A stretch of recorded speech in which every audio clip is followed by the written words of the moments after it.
Nikki Haley has gone on the offensive against Donald Trump just days before the Republican New Hampshire primary.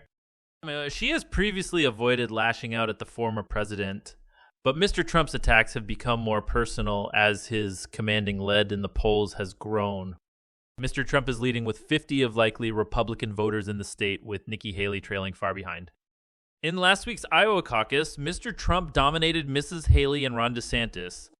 But even with that decisive win and a clear lead in the upcoming New Hampshire primary on Tuesday, Mr. Trump has increasingly acknowledged and taken aim at his rivals, particularly Ms. Haley. His criticisms appear to have convinced Ms. Haley to turn up the heat on the former president.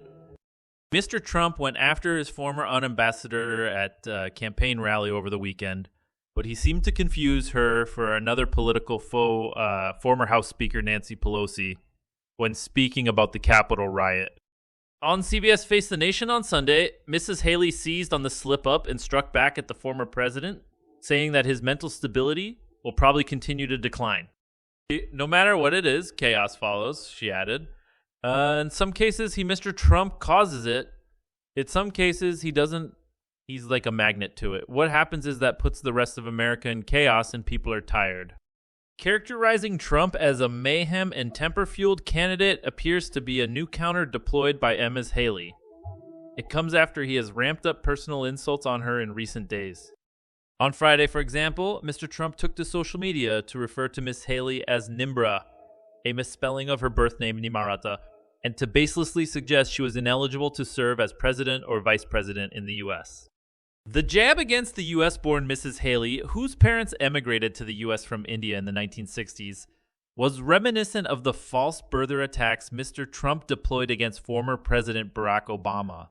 Ms. Haley responded to the baseless claim by telling reporters in New Hampshire that Mr. Trump is clearly insecure if he goes and does these tempered tantrums.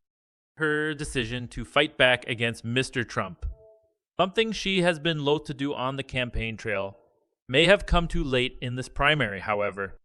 While Mrs. Haley appeared to have some momentum a few weeks ago, polls show that Mr. Trump continues to dominate her and Mr. DeSantis ahead of the New Hampshire primary.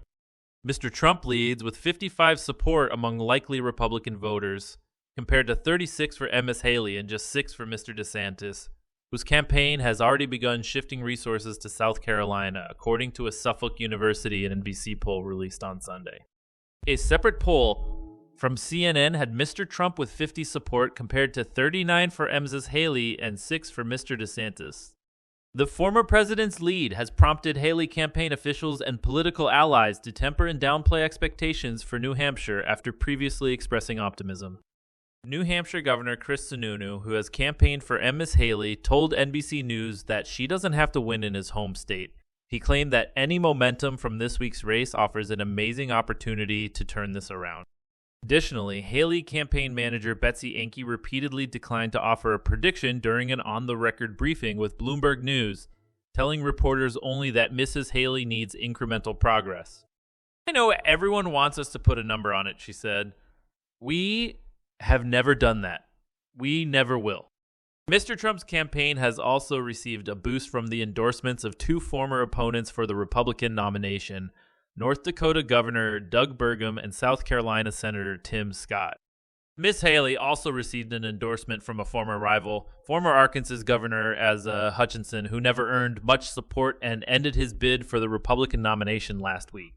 Anyone who believes Donald Trump will unite this country has been asleep over the last 8 years, he said in a post on X. Trump intentionally tries to divide America and will continue to do so. Still, Mrs. Anke said that beating Donald Trump is not easy and appeared to push for a longer view of the campaign. He is a juggernaut, she said of Trump. But how do you eat an elephant? One bite at a time, we have to continue to show incremental growth and progress until we are the last man or woman standing against him.